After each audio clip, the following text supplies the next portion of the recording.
चलिए दोस्तों, today special में आप सभी का स्वागत है। आप शांति से बैठ के केवल रिवाइज करेंगे, गारंटी है कि आपको सारी सरसंख्याएं याद हो जाएंगी। बस आपको रेगुलर हमारी क्लास से देखनी है, आप रेगुलर क्लास देखेंगे, आपको याद करने में कोई दिक्कत नहीं होगी। चलिए, पहला हमारी सरसंख्या क्या है? a प्लस बी का होल स्क्वायर क्या होता है? A square plus 2ab plus B square. ये इसका सही फॉर्म होता है। कुछ लोग बी स्क्वायर को पहले कर देते हैं, 2ab को बाद में कर देते हैं, वो उसका गलत फॉर्म होता है। ठीक है, a माइनस बी का होल स्क्वायर क्या होता है? A square minus 2ab plus B square. ठीक है, A square plus B square, इसके दो फॉर्मूले बनते हैं, दोनों हम लोग रिवाइज करेंगे। पहला फॉर्मूला बनता है a प्लस बी का होल स्क्वायर माइनस 2ab, एक ये फॉर्मूला बनता है। दूसरा फॉर्मूला बनता है a माइनस बी का होल स्क्वायर प्लस 2ab। ये दो फॉर्मूले बनते हैं। ठीक इसी प्रकार से a square minus b square का भी एक फॉर्मूला बनता है, एक कोष्टक में a प्लस बी, दूसरे कोष्टक में a minus B. a plus B का whole square plus a minus B का होल स्क्वायर, इसका फॉर्मूला बनता है 2a square plus b square. a plus B का whole square minus a minus B का होल स्क्वायर, इसका formula बनता है 2 या फिर 4ab। ठीक है, a प्लस बी का होल स्क्वायर का फॉर्मूला, a प्लस बी का होल क्यूब का फॉर्मूला बनता है a cube plus b cube plus 3ab a plus b a कोष्टक में। ठीक इसी प्रकार से a माइनस बी का होल क्यूब क्या होता है? a cube minus b cube minus 3ab a minus. ठीक है, इसी हिसाब से a cube plus b cube का फॉर्मूला बनता है a प्लस b a कोष्टक में, दूसरे कोष्टक में हो जाएगा a square minus ab plus b square. फिर a cube minus b cube का फॉर्मूला क्या बनता है हमारा? a माइनस b एक कोष्टक में, दूसरे कोष्टक में a square plus ab plus b square. ठीक है, a की पावर 4 माइनस b की पावर 4 का फॉर्मूला क्या बनता है? a square plus b square, और a प्लस b एक कोष्टक में, a माइनस b एक कोष्टक में। a plus b plus c का होल स्क्वायर क्या बनता है आपका? a square plus b square plus c square plus 2ab plus 2bc plus 2ca। ठीक है, a plus b plus c का होल क्यूब का फॉर्मूला क्या बनता है? a cube plus b cube plus c cube plus 3, a plus b एक कोष्टक में, b plus c कोष्टक में, c प्लस a एक कोष्टक में। ठीक है, a की पावर 4 माइनस b की पावर 4 का फॉर्मूला होता है a square, a plus b का होल स्क्वायर का फॉर्मूला क्या बनता है आपका? तो इसका एक नया फॉर्मूला बनता है a माइनस b का whole square plus 4ab। a minus b का होल स्क्वायर का फॉर्मूला क्या बनता है? a प्लस b का होल स्क्वायर माइनस 4ab। ये 15 सरसंख्याएं हैं। अगर हाई स्कूल में आपने इतनी याद कर लिया तो इसका मतलब आपको हाई स्कूल में दिक्कत नहीं होने वाली है। ठीक है, तो आप इसको रेगुलर रिवाइज करते रहिए। यही फिर इसके बाद मिलते हैं अपनी रेगुलर क्लास में। धन्यवाद। हेलो दोस्तों, कैसे हैं आप लोग? अच्छे तो है ना? ध्यान तो रखते हैं ना? अपना किसी और के भरोसे तो नहीं छोड़ा है आपने? चलिए, आज हम लोगों को क्या पढ़ना था? क्वेश्चन प्रश्नावली 1.1 का क्वेश्चन नंबर छठवां क्वेश्चन। देखो क्वेश्चन क्या कह रहा है, व्याख्या कीजिए कि एक ये कुछ इस तरीके की संख्या दी गई है, कुछ इस प्रकार की संख्या दी गई है, भाज्य संख्या क्यों है? मतलब उसने बता दिया है, मतलब ये दोनों संख्या एक ऐसी संख्या है भाज्य, उसने बता दिया, लेकिन आपसे वो रीजन पूछना चाह रहा है। तो सबसे पहले अगर रीजन पूछा तो हमें ये पता होना चाहिए ना कि भाज्य संख्या क्या होती है और अभाज्य संख्या क्या होती है। ये बताओ पहले, भाज्य संख्या अभाज्य संख्या पता है क्या होती है? बताओ राशि, भाज्य संख्या क्या होती है? भाज्य संख्या और अभाज्य संख्या दोनों का कॉन्सेप्ट आपको पता होना चाहिए।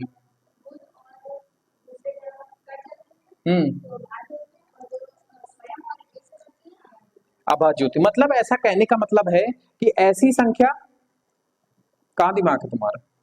क्या देख रहे थे नीचे? क्या पढ़ रहे थे उसमें? नहीं, ये क्वेश्चन तो तुम खोले नहीं। भाज्य संख्याएं वो संख्या होती है जो अपने से कटे, एक से कटे और किसी एक नंबर से और कट जाए, मतलब उसके 3 फैक्टर होने चाहिए, मतलब 3 संख्याओं से कटना चाहिए। अभाज्य संख्या क्या होती है? ऐसी संख्याएं जो खुद से और एक के अलावा, मतलब इसके कितने फैक्टर होंगे? 2 फैक्टर होंगे। तो सबसे पहले अब देखो, हम यहां तक तो बता सकते हैं कि जो भी ये नंबर बनेगा गुणा करके जो भी हम निकालेंगे, यहां तक बता सकते हैं कि वो नंबर 13, 11 और 7 से विभाजित होगा। लेकिन ये जो प्लस 13 आ गया, ये दिक्कत कर रहा है। इसको जोड़ने के बाद पता नहीं, जब सॉल्व करेंगे जो संख्या हम निकालेंगे वो संख्या हमारी किसी से विभाजित होगी या नहीं होगी। सेम काम इस वाले में भी किया गया है। यहां तक तो पता है कि जो भी नंबर इनसे बनेगा 2, 7, 6, 5, 4, 3, 2, 1 इन सब से विभाजित होगा, लेकिन वह संख्या को 5 से जोड़ने पर किससे विभाजित होगा ये हमें पता नहीं है। तो हम सबसे पहले क्या करेंगे, इनको नंबर तो जाने कि एक्चुअल भी नंबर है क्या, पहले तो हमें यही पता लगना चाहिए कि इनको सॉल्व करने पे कौन सा नंबर आ रहा है। तो पहले इनको सॉल्व करके एक नंबर बनाओ। नंबर मतलब जितने गुणा किए हैं उनको गुणा करो, प्लस 13 जोड़ दो तो एक संख्या प्राप्त होगी। उसके हमको फैक्टर करने पड़ेंगे। यदि फैक्टर खुद और 1 के अलावा कोई और नहीं आ रहे हैं, मतलब किसी और संख्या से नहीं कट रही है, तो कैसी संख्या हो जाएगी? अभाज्य संख्या हो जाएगी। अगर खुद और 1 के अलावा कोई एक नंबर काट देता है उसको, तो ये वाली संख्या, ये पूरा डाटा कैसा हो जाएगा, भाज्य संख्या हो जाएगी। ठीक है, यहां तक बात समझ में आई कि नहीं, हमें करना क्या है। चलो, तो सबसे पहले इसको सॉल्व करें। अब देखो, इसको सॉल्व करने की कुछ निंजा टेक्निक होती है। या तो 13 का गुणा सीधा कराओ, 7 का गुणा कराओ, फिर 13 जोड़ो। या आप एक चीज देखो, अब अच्छा एक चीज और आप ये बताओ, आपको ये पता है ना कि हमारे मैथमेटिक्स में 4 चिन्ह होते हैं मेन, प्लस माइनस गुणा और भाग। ये जो 2 नंबर होते हैं, ये पदों को क्या कर देते हैं, अलग कर देते हैं। क्या करते हैं, अलग। और ये जो होते हैं, ये क्या करते हैं, पद को एक ही रखते हैं, पद को एक ही रखते हैं। अब मैंने क्या कहा, समझ में आया। जैसे मैं आपसे पूछूं कि इस इक्वेशन में या इस समीकरण में जो आप कहना चाहो, इसमें कितने पद हैं, आपको क्या दिख रहा है, मुझे ये बताओ। क्यों 4 पद है, 2 पद है, क्योंकि गुणा तो आपका क्या कर रहा है ना, ये तो पद को अलग नहीं करता है, तो यहां तक एक संख्या पूरी मानी जाएगी।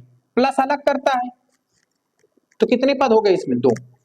ठीक सेम काम इसमें भी करते हैं। अगर आपको नहीं समझ में आया तो मैं द्विघात समीकरण आपको बता के समझाता हूं। जैसे द्विघात समीकरण ऐसे लिखा होता है, कभी कभी ऐसे लिखा होता है। अब ऐसे लिखने का मतलब क्या होता है, इसमें कितने पद हैं, आप ऐसा तो नहीं भाई, इन दोनों के बीच में काहे का चिन्ह है, गुणा का चिन्ह है कि नहीं, यहाँ पे भी है, यहाँ पे भी है। तो आप ऐसा तो नहीं कहते कि मैं कहूँ कि कितने पदों वाला द्विघात समीकरण, तो आप क्या बोलोगे, 1 2 3 4 5, नहीं, 3 पद वाला। घात नहीं पूछ रहे, पद पूछ रहे, कितने पद वाला ये है, 3। 1 पद, 2 पद, 3 पद। देखा गुणे में कोई पद को अलग किया क्या हमने, नहीं, हमने किससे अलग किया, प्लस। अगर सोचो यहाँ पे प्लस को हटा के गुणा लगा देते तो कितने पद बन जाते, 2।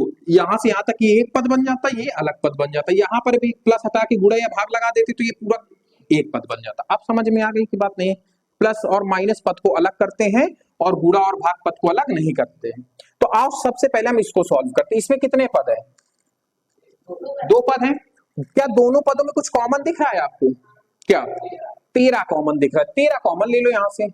जब आप 13 कॉमन लेगो तो आपके पास क्या बचेगा, 7 गुणे 11, 11 तो कॉमन ले लिया तो ये तो खत्म हो जाएगा। प्लस यहाँ पे क्या बचेगा, 1 बचेगा। कितना बचेगा, 1 बचेगा। अब बात समझ में आई कि नहीं। अच्छा एक बात बताओ, इस 13 को क्या 13 गुणे 1 नहीं लिख सकते, तो जब 13 यहां से ले लोगे तो बचेगा क्या, तो प्लस का 1 लिखे तो है। ये 13 जब कॉमन ले लिए तो 1 ही तो बचा। यहां से भी जब 13 कॉमन लिए थे तो 1 बचा था, लेकिन 1 हमने लिखा नहीं, क्योंकि 11 में 1 का गुणा करेंगे तो 11 ही आएगा। अभी भी नहीं समझ में आया, पक्का ना, ना समझ में आओ तो और बताओ, डिटेल से समझाएं हम इसको, पक्का ना। अब इसको कुछ नहीं, अब तो सॉल्व कर सकते हो ना। 11 का गुणा 7 बार पढ़ो, 77, 77 1 78, तो कितना आ गया, 13 गुणे 78,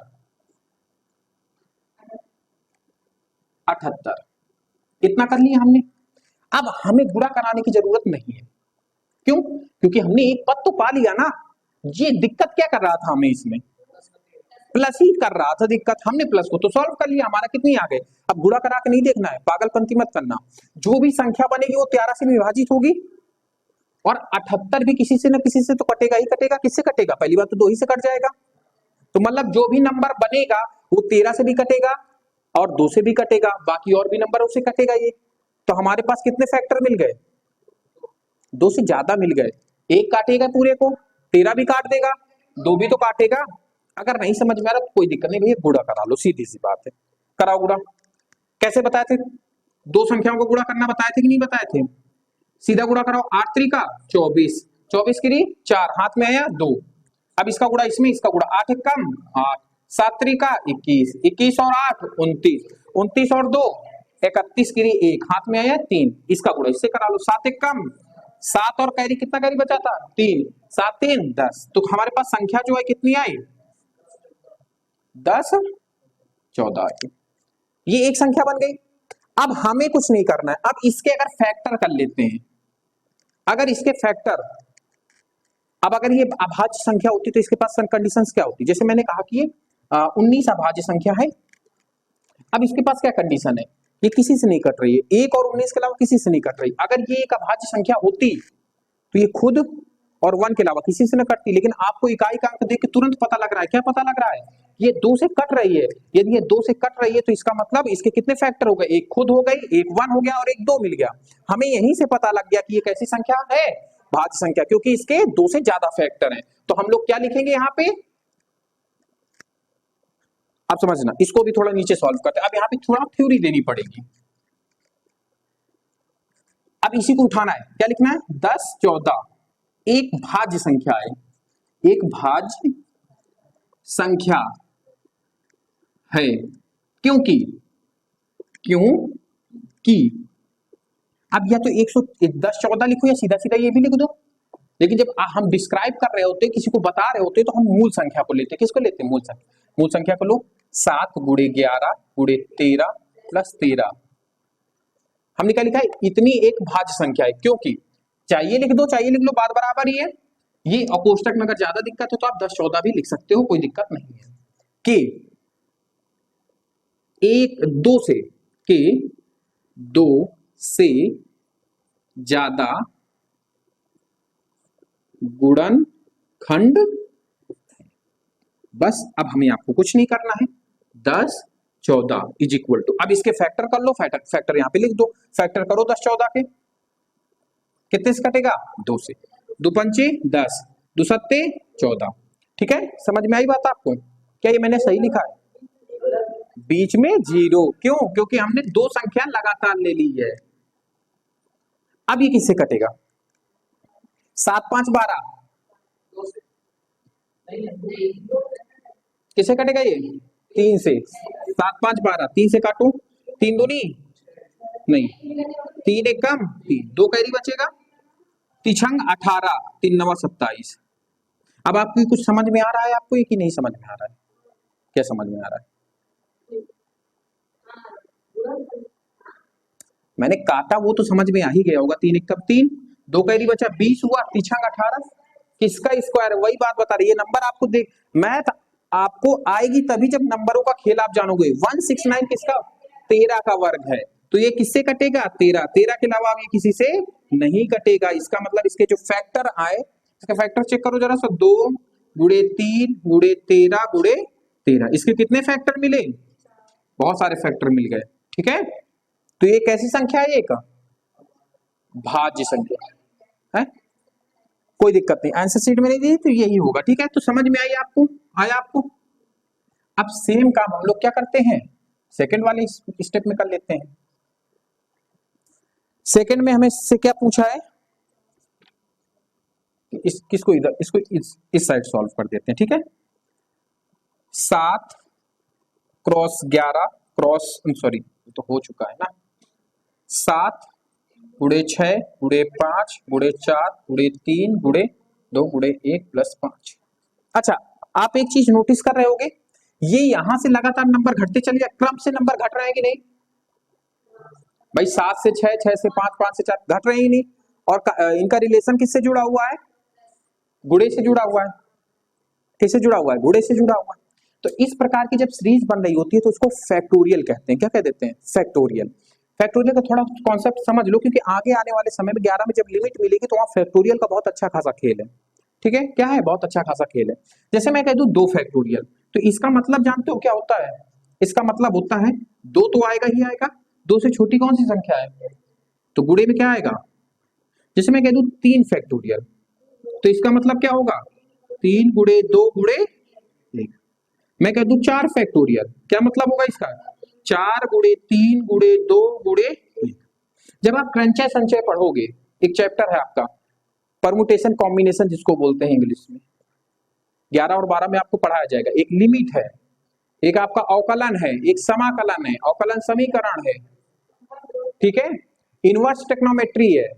ये जब आप मैथ पढ़ोगे 11 और 12 में, तब यहाँ पे आपको ये चीज समझ में आएगी। ठीक है, अब समझना, जैसे मैं कहूँ कि 5 फैक्टोरियल, 5 फैक्टोरियल का मतलब क्या होता है? 5 गुणे 4 गुणे 3 गुणे 2 गुणे 1। कुछ समझ में आया हम क्या कहना चाह रहे हैं? ये फैक्टोरियल का चिन्ह है, चिन्ह याद रखना। हिंदी में इसको हम लोग क्या बोला करते हैं? पूर्ण विराम बोलते हैं कि नहीं? इस प्रकार के चिन्ह को मैथ में इसको क्या बोला जाएगा? फैक्टोरियल। क्या बोला जाएगा? फैक्टोरियल बोला जाएगा। क्या बोला जाएगा? फैक्टोरियल बोला जाएगा। अब जो नंबर लिखे हैं ना, इसमें आपको ज्यादा दिमाग लगाना ही नहीं है बेटा। जो नंबर के आप पीछे फैक्टोरियल लगा है उसको लिख के बाकी एक तक घसीटते हुए ले जाओ। जैसे मैं कह दूं 10 फैक्टोरियल, तो आप क्या करोगे? कुछ नहीं करना है। 10 गुणे 9 गुणे 8 गुणे 7 गुणे 6 गुणे 5 गुणे 4 गुणे 3 गुणे 2 गुणे 1।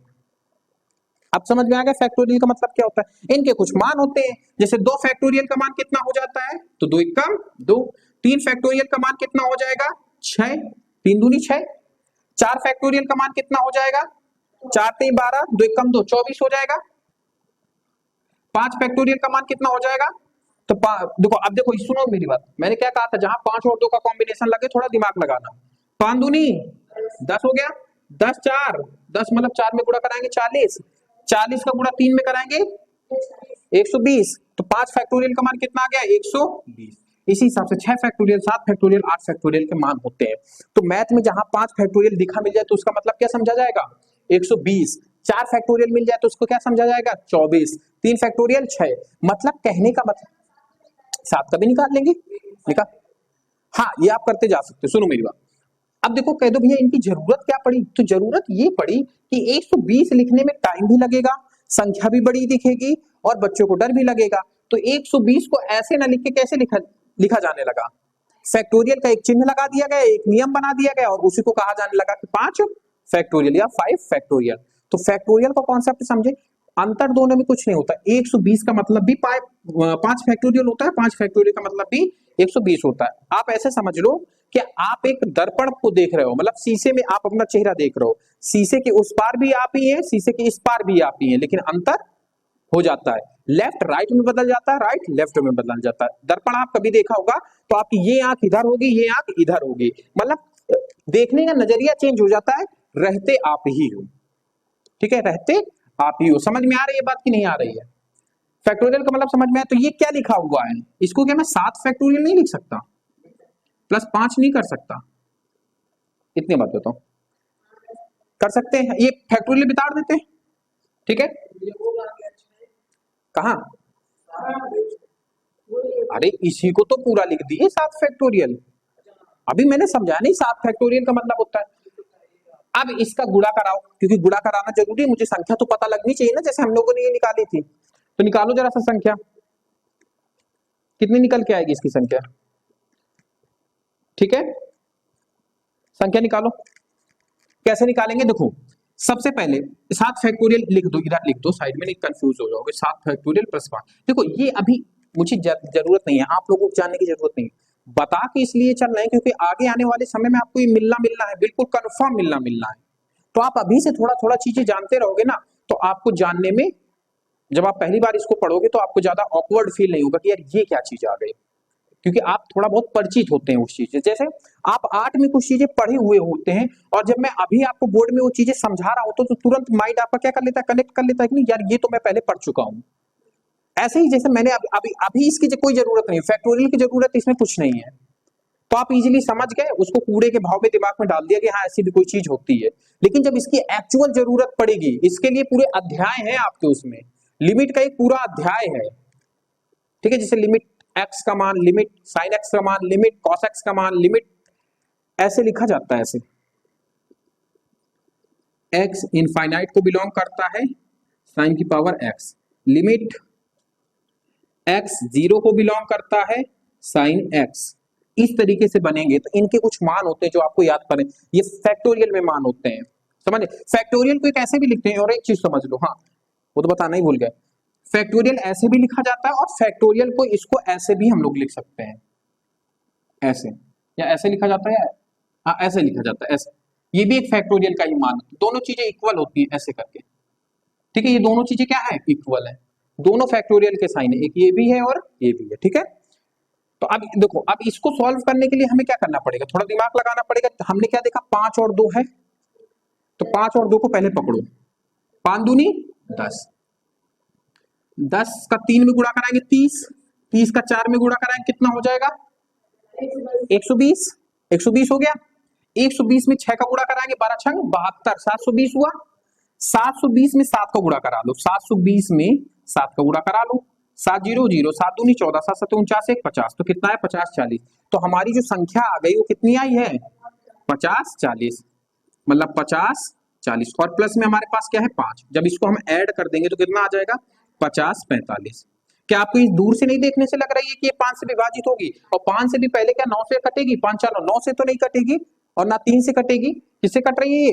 5 से कट रही है। अब 5 से कटने का मतलब है कि यह अभाज्य संख्या तो है, क्योंकि हमने देख लिया, क्योंकि खुद से भी कटेगी, 1 से भी कटेगी और 5 से भी कट गई। हमें एक ढूंढना है, कोई एक मिल जाए। जैसे ही कोई एक मिल जाएगा, इसका मतलब क्या होगा कि वो भाज्य संख्या कहलाने लगेगी। ठीक है, तो अब कोई दिक्कत नहीं है, तो क्या लिखोगे? 45 45 एक भाज्य संख्या है, भाज्य संख्या है, क्योंकि कहां भाज्य बोले हैं? भागा खा के बैठे हो क्या? उतनी देर से भाज्य भाज्य चिल्ला रहे हैं। भाज्य भाज्य का मतलब नहीं, सब भाज्य मतलब इसके एक से ज्यादा फैक्टर है। ये खुद से कटेगी, 1 से कटेगी और 5 से कट रही है। जहां 5 से कट रही है तो मतलब समझ में आ जाना चाहिए कि भाज्य संख्या है। अभाज्य नहीं है। अगर यहाँ पे फैक्टर ना मिलता तो कैसी संख्या बन जाती? तब अभाज्य बन जाती। जैसे 19, 29, 37, ये 1 और खुद के अलावा किसी से कटेंगे ही नहीं। तो इस प्रकार की संख्या कैसे कहलाएंगी? अभाज्य संख्या कहलाएंगी, जिसमें एक फैक्टर मिल गया, केवल एक फैक्टर देखना है हमें, खुद और 1 के अलावा कोई एक फैक्टर मिल जाए तो कैसी संख्या कहलाने लगे? अभाज्य। तो बस 40 45 एक अभाज्य संख्या, एक भाज्य संख्या है, क्योंकि अब पूरी संख्या लिख दो। पूरी संख्या हम लोगों को क्या थी? 7 गुणे 6 गुणे 5 गुणे 4 गुणे 3 गुणे 2 गुणे 1 प्लस 5 के 2 से ज्यादा गुणनखंड है, गुणनखंड है। अब आपको कुछ नहीं करना, इसके फैक्टर कर देंगे 40 45। अब इसके फैक्टर तो कर ही लोगे, करो यहाँ पे 50 45 के कैसे कट रहा है? 5 से, 5 एक कम 5, 0 तो लगे, फिर 0 लगाएंगे 9 बार जाएगा। अब किससे कटेगा? अब ये किससे कटेगा? 7 से काट के देखो। 7 से नियम क्या था? इकाई के अंक का 2 गुना करो, 9 दूनी 18, 18 बची संख्या 100 है। 18 100 में 18 जाएंगे, कितने बचेगा? 82। 82 7 से कटता है? नहीं कटता है, तो 7 से भी नहीं कटेगी, 8 से भी नहीं कटेगी, 9 से नहीं, 11 से कट सकती है। हाँ 11 से नहीं, 11 से भी नहीं कटेगी, 11 से भी नहीं कटेगी, 13 से। इसको देखो काहे से कट रही है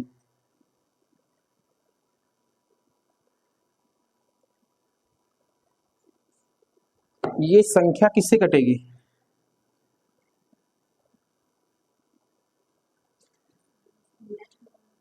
अरे आप छोड़ो, देखो इसको 5 गुणे 009, अगर ये किसी से और कट रही हो तो उसको आप काट देना। ठीक है, हमें इससे ज्यादा दिमाग नहीं लगाना, क्योंकि 5 हमें मिल गया ना, और जब 5 हमें मिल गया तो ये इससे खुद से कटेगी, 1 से कटेगी और 5 से भी कट जाएगी। इसका मतलब ये संख्या कैसी संख्या है? एक भाज्य संख्या। ठीक है, हमें केवल 1 से ज्यादा फैक्टर ढूंढने होते हैं।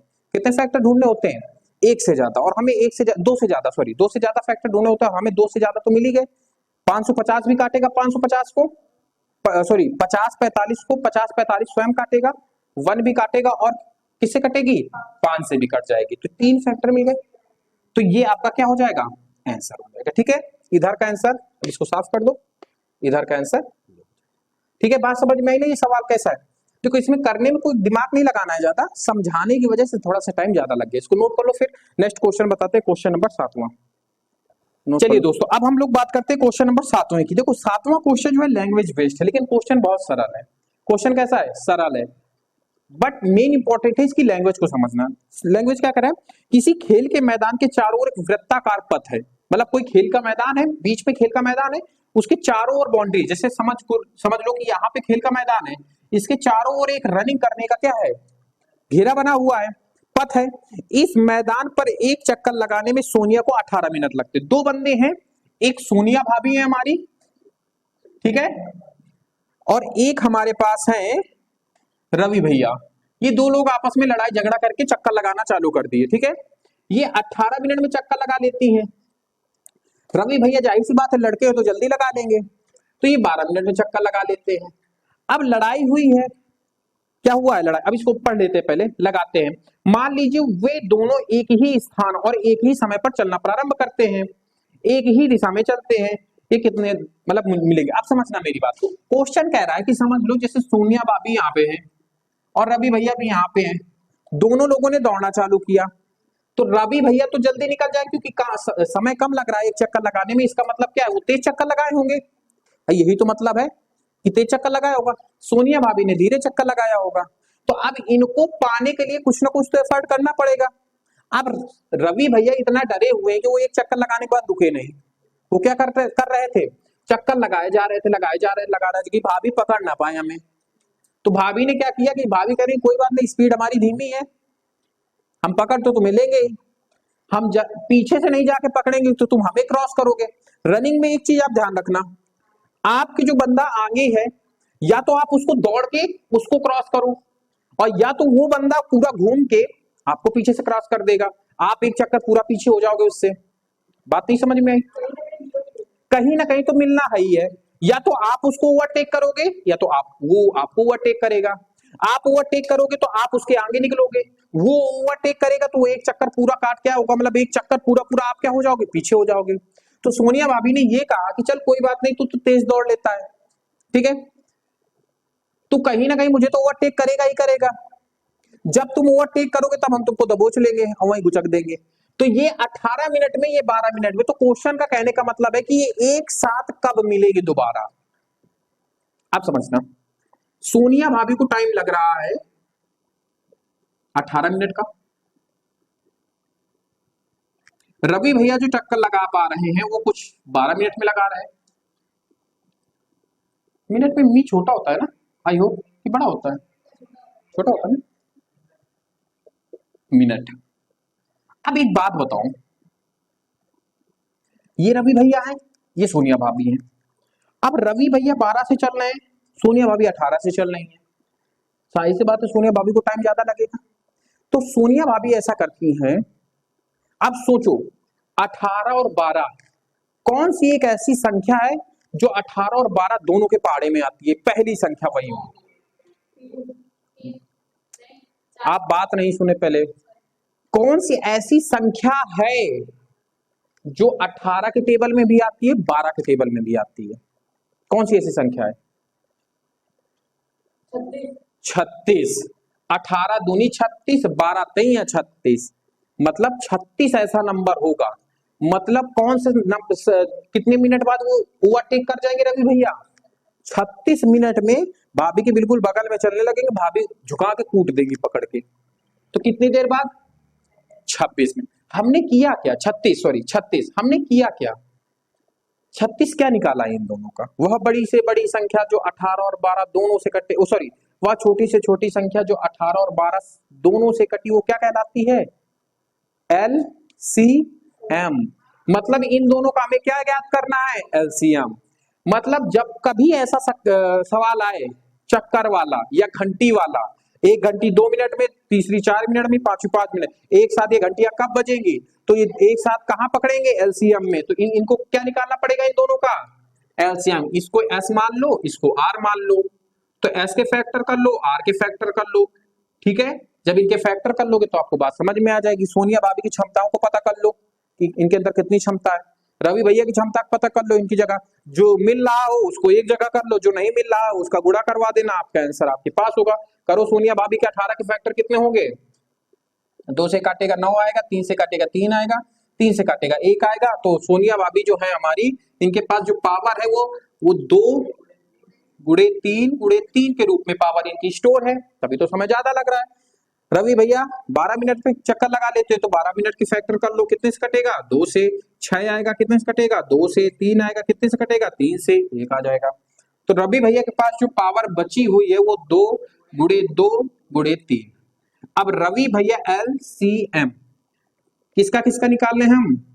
रवि और सोनिया और रवि भैया का LCM निकाल लेते। LCM में क्या सिस्टम बताए थे? जो कॉमन है उसको एक जगह ले लो, कॉमन कौन आ रहा है? 2 आ रहा है, 3 कॉमन आ रहा है, 3 लिख लो। बचा क्या क्या हमारे पास? ये 2 और ये 3 फुटकर में है, तो इनको भी तो लेना ही पड़ेगा ना, छोड़ना तो है नहीं भाई। LCM में हम किसी को छोड़ते नहीं है, SCF में हम जो कॉमन है केवल उसी को लेते हैं। सॉल्व कर लो, 3 दूनी 6, 3 दूनी 6, 6 इधर भी है, 6 इधर भी है, छछरंग। तो LCM कितना आया? 36। तो आप क्या कहेंगे? सोनिया भाभी और रवि भैया दोनों एक साथ कब मिल जाएंगे? 36 मिनट में आपस में मिल जाएंगे। तो क्या लिखोगे आप? S तथा R, या फिर पूरा पूरा लिख लो, सोनिया तथा रवि दोनों पुनः 36 मिनट बाद आपस में मिलेंगे। ये जो मैंने अभी आपको कॉन्सेप्ट बताया ना, पीछे से क्रॉस करना और आगे से, जब हमारी यूपी पुलिस की रनिंग लगी हुई थी तो हमें लोग पीछे से क्रॉस करके जा रहे थे, हमने किसी लड़के को ओवरटेक नहीं किया, ठीक है, इसीलिए हमारा रनिंग नहीं निकल पाई। ठीक है, समझ में आ रही है बात? लोग हमें ओवरटेक कर रहे थे तो उनका एक चक्कर एक्स्ट्रा हो जा रहा था हमसे, तो जो ज्यादा चेन लगाएगा वो क्या कर जाएगा, निकल जाएगा। हमारा क्यों नहीं हुआ था? क्योंकि हमारे प्रॉब्लम्स थी, ऑपरेशन हुआ था। चलो ठीक है, आई होप आपको क्लास अच्छी लगी। आज की क्लास को पेंट करते, बाकी बातें करते हैं नेक्स्ट क्लास में।